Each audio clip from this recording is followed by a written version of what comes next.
The 1Search Plus screen includes the following options. Choose any item directly from the top 10 search lookups, which displays the most popular lookups by actual users for this particular vehicle.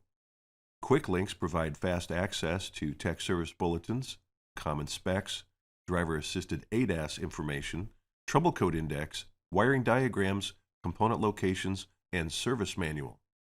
Using the 1Search Plus entry box, you can enter a specific component name or symptom, even a trouble code, and get all related results in a single lookup.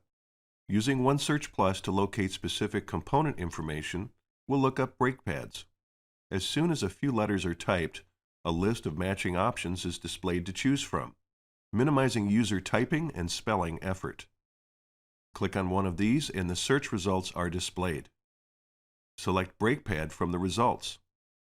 TruckSeries brings all relevant information to you in a series of cards sequenced in a diagnostic workflow. The specifications card provides immediate access to verify the brake pad condition.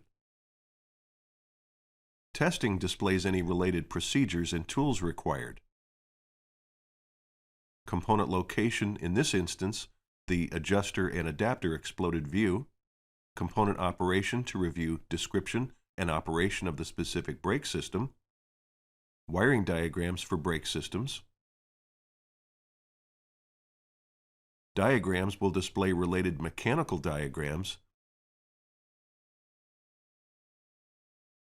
Remove and replace provides step-by-step instructions with useful safety cautions and warnings, along with graphics that can be viewed full screen. After repair provides related service details such as torque wrench settings. Clicking on labor opens the estimate guide for you, as opposed to having to close repair modules and open it yourself as a separate tab. It filtered the estimate guide down to match your search term, so you don't have to spend any time looking for it. Clicking on the brake pad R&I heading will display all labor time options appropriate to complete your specific labor operation. It starts with the primary labor, followed by any combination times. Clicking Add will record the labor on the quote feature according to your shop labor rates. The estimate guide, quote feature, and shop settings are covered in detail on other TruckSeries videos. Once this content is reviewed or printed, clicking on Return to 1Search Plus returns you to the initial results screen.